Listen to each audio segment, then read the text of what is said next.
Temperature is a big question when you've got a brand new baby. And I guess it's important that a temperature over 37.5 is considered high for a baby under 6 weeks. For a baby over 6 weeks, we kind of give them a little bit more leeway and start to think a little bit more broadly about what could be causing the temperature. So I guess if you've got a baby and you've tested their temperature and it's 38 degrees, firstly you'll think, is my thermometer working properly? And maybe check with an older style, not an infrared, just a basic under the arm thermometer. You'll think, is my baby wearing too many layers, or has it been really cranky? Like if this baby's been yelling at you for 10 minutes, they're going to be hot and bothered, they've been busy. So, try and calm them down and recheck it before you push the panic button. So if they're cranky and they've been working hard, trying to settle them and retesting it. If they're wearing too many layers, or you've been holding them, again, take some layers off, try and pop the baby down and settle it and recheck it again. If after all of that you think, well, the baby is over 37.5 and it's quite cranky and I'm a little bit worried, you might call one of the helplines and get some advice.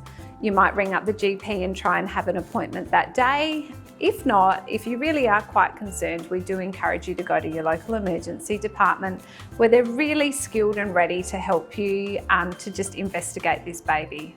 So when I bring you back to layers, you think, oh, okay, so, I'm living in Darwin, it's hot, how many layers do I dress my baby in? So if I gave you the advice of someone in a cold climate, your baby's wearing far too much. So we say as a blanket statement, your baby should be wearing one more layer than what you are. You can't keep your house at a set temperature as much as all of the recommendations say to keep your house between 18 and 20 degrees, unless you've got a big pile of money and you want to spend it on electricity and gas. Go right ahead, but generally we can't, so you're going to have to dress that layer appropriately. So if it's really hot, it's the middle of summer, your air conditioning's working as well as it could be, having a fan to circulate some air, having your baby in a light singlet and probably unwrapped is perfect. If it's winter and you're wearing your winter woolies, we really discourage putting a hat on your baby unless you're going outside. So no matter how cold it is, that baby never needs a hat when it's inside.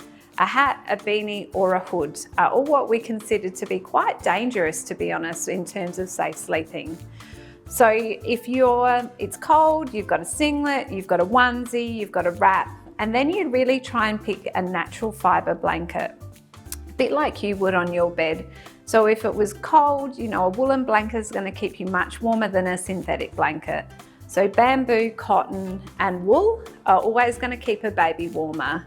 So thinking about that, if you've got the baby in a thick cotton outfit, it's probably going to be warmer than if it was wearing a really light, fluffy polyester outfit as well. So taking that into consideration with your baby. Obviously checking the temperature, feeling in the nape of their neck, you can feel it just with your hands. And going by behaviour, babies aren't silly. When they're too hot, they're going to tell you. When they're too cold, they're going to tell you. So if the baby's asleep, do you need to check to make sure it's not too hot or not too cold? Probably not, because if it's asleep, it's happy. Nothing's bothering it. So don't stick your cold hand in their neck and they'll be like, oh, what's going on? So just feeling in the nape of their neck and trying to get confidence with the touch of your baby rather than being completely guided by a thermometer as well is something that over time you'll get better at. The last thing to keep in mind in terms of temperature is knowing that if your baby's in a car seat or in a pram, they do need airflow. So don't enclose them. So if your baby's in a car seat and you think, oh, it's a bit sunny, don't wrap the whole thing in a blanket or a wrap, leave it open. Know that car seats are designed for protecting a baby in a car accident. So once it starts to get warm, it's probably best to actually take the baby out the car seat. And there's a lot of government recommendations that say that a baby shouldn't be in a car seat for longer than 2 hours.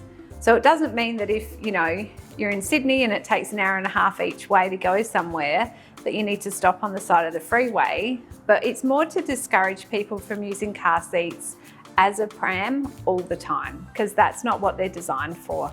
So keeping your, if the baby's in the car seat, don't cover it. If the baby's in the car seat in summer, dress the baby in less layers because it will get hot being surrounded by all of that fabric. And remember, it faces the opposite way to the vents in the car, so there's not always a lot of cold air coming to that baby. If the baby's in the pram, still don't cover it. Make sure you get lots of airflow through. So even if you are cold and you're going to take the baby for a walk, if you've got a foot muff and the baby's not getting a lot of cold air, it might not need a beanie or a hat. So just kind of keeping an eye on the baby and checking its temperature is an important thing, rather than dressing it up and then enclosing it and then putting a plastic cover on top of the pram, which is, you know, really limiting that airflow. So remember that airflow is very important for safe sleeping and for a healthy baby. But keeping an eye on their temperature, getting to know with the baby by touching them. If you're concerned, yes, take the temperature. And if all of those things haven't cooled your baby down and you're worried, get some further advice and support from a medical team. So we've already talked a bit about, you know, maybe seeing a baby that's low birth weight that needs some support. I do get lots of questions about a sick baby. So, you know, temperature or having some trouble with rashes and stuff. So if you were home and you had a sick baby that had a little bit of a temperature and a rash, like, would you say make a GP appointment or call? It's a really good question, Donna, and I think it actually comes down to the age of the baby. So any temperature in an under 6-week-old baby needs to be taken very seriously. So a temperature over 37.5 degrees is abnormal in an under 6-week-old baby, and there's a huge range of potential serious infections that can occur in that first 6 weeks. So in that instance, 100% you need to get into your GP that day, and if you are unable to, you need to go to your local children's emergency department. So that's just dealing with fever. Once we get over 6 weeks of age, the serious causes of fever start to decline. And so then it will come down to not just the fever, but the other symptoms the baby's got. So a temperature can be quite high in a baby. They kind of mount a bigger immune response than we do as adults. And it's not until the temperature goes well up, you know, above 40 to 41 that we can actually start to see the fever itself causing a problem to the baby. So, so maybe causing some brain damage. Before that though, the fever in itself is not dangerous. We can treat it with Panadol until 3 months of age, ibuprofen or Nurofen from 3 months of age, but there's no need to treat a fever on its own. What it is important to figure out is, why does the baby have a temperature? Yes. So of course your general practitioner is in the best place to completely examine the baby. Things like looking in ears, looking in throat, feeling the tummy, maybe checking urine would be the things that we would do commonly. Yes. Rashes, I think you mentioned. Most rashes are not dangerous in our children. Of course, everyone gets worried about the meningococcal rash. Yeah. So to get a meningococcal rash, the baby needs to be incredibly unwell. So it's not going to be the first presentation of a serious illness, is a meningococcal rash. Again, general practitioners, this is our bread and butter. Rashes, sick babies, you know, hopefully you should be able to get into your GP or the clinic on the day. And I would like to think that most general practitioners do reserve appointments specifically for sick children. If you're ever concerned and you cannot get in to see your GP, please take the baby to emergency. Again, they are very used to managing and reassuring or admitting. Yes, and they do have quite a streamlined process of triaging people, and you know, a baby under 6 weeks actually gets quite a high priority, so you're not sitting there. A very high priority. They do need a full workup, and you'll not be left sitting in the waiting room for very long with a sick under 6-week-old baby. Yes. Sometimes it's, you know, the middle of the night and you think, oh, you know, everything's closed, it's cold, it's rainy. Do I wake all the kids up and go to emergency? You've got the helplines on the back of your blue book, yes, which are often a great resource to kind of triage yourself, to think, what should I do? Should I be panicking? And I guess from what you're saying, it depends on the age of the baby as well. Yeah. So let's talk about maybe some other symptoms that would be concerning. You know, I think like persistent vomiting, where we're worried about dehydration. So maybe the baby's not passing enough wet nappies. Yes. If they're getting really lethargic. Yeah. You know, like it's either both spectrums. A really lethargic baby that's not interested in feeding, can be really difficult to rouse. It's not a good baby, you know, that's a sick baby. Similarly, an incredibly irritable baby that you just cannot settle despite feeding and cuddling. Again, those are the two babies that we'd be very worried about. Yes.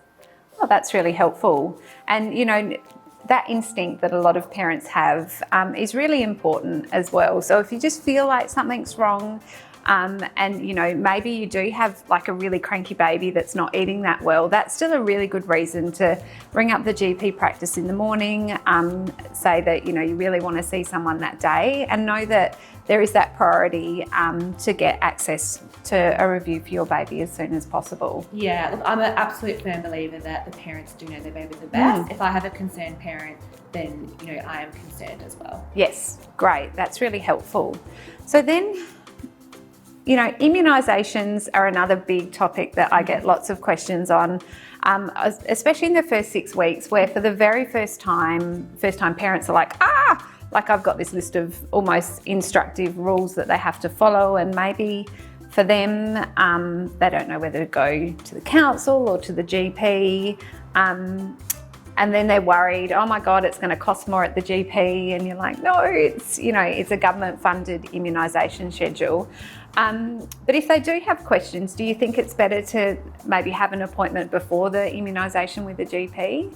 Absolutely. So from a general practice perspective, we would routinely like to see our new babies at 2 weeks and at 6 weeks just for their general health checks and weights and measures as well. And then if the parents are keen to proceed with immunisations, then we do that 6-week check too. Yes. It is bulk billed by, as far as I'm aware, the vast majority of practices, and the immunisations are provided free by the government. There is a national immunisation program. However, some states do vary slightly with what is offered, and in particular in South Australia, we are very lucky that the government pays for all of our babies to get Bexsero, which is meningococcal B. Around Australia, it's only really offered to those of Aboriginal origin. So if you've got a question about which vaccines are going to be given, and if maybe the parents might be keen to delay immunisations or potentially split them up, then definitely the general practitioner is the best place to answer those questions. The council is a free service as well that's run by nurses, and they will give the vaccines that are available at that time for that baby, but they may not be able to discuss sort of the nuanced questions that may be asked by the parents. Yes. And so they also give a lot of advice about giving Panadol or paracetamol 30 minutes before vaccinations. Why is that? Well, that's actually solely to do with Bexsero or meningococcal B. So we're from South Australia. So that is why all of our babies get told to give, well, our parents are told to give our babies paracetamol 30 minutes before their 6-week, 2-month and 1-year immunisation, because that's when our Bexsero is given to our babies. Okay. This is a manufacturing advice. Okay. So when the medication or the vaccine was being trialled, it did produce a fever in many of our babies. And then the theory is, I guess, if you're giving that plus other vaccines, and all vaccines have a risk of creating temperature, the manufacturer didn't want to cause a significant fever in our little babies. So it's more of a precaution, but that is a manufacturing guidelines, is that we should be giving Panadol prior to the vaccine and for 2 further doses each 6 hours apart after the Bexsero vaccine only. Right. That makes sense then, doesn't it? I've always thought, what's that all about?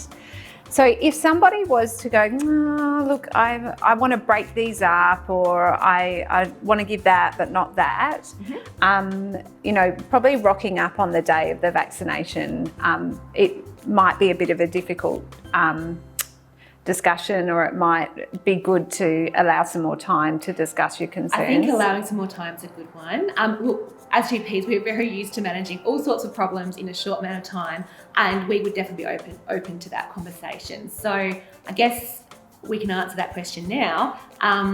Some of our vaccines are multiple immunisations in one needle and syringe. Yeah.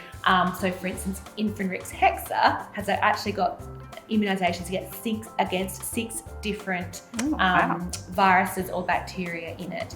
So we can't go ahead and separate out each of those little components from the one syringe. No. Okay. But let's take, for instance, our 6-week immunisation. There's an oral vaccine for rotavirus, so that's separate. And then we have the Influenza Hexa. In South Australia, we have Bexsero, meningococcal B, and then we have pneumococcal. So there are then 4 separate, I guess, either injections or oral, that you can then choose which of those you may want on that day. Okay. And so then if they were like, the baby's so little, I want to split it up, would they split it up once a week or? It's up to the parents. Oh, okay. So I think most parents would probably choose a week, but there's no evidence behind that. It could be the next day, it could be 2 weeks. There's really no absolutes about this. No, okay. It is up to the parents. There's just 2 things we need to consider.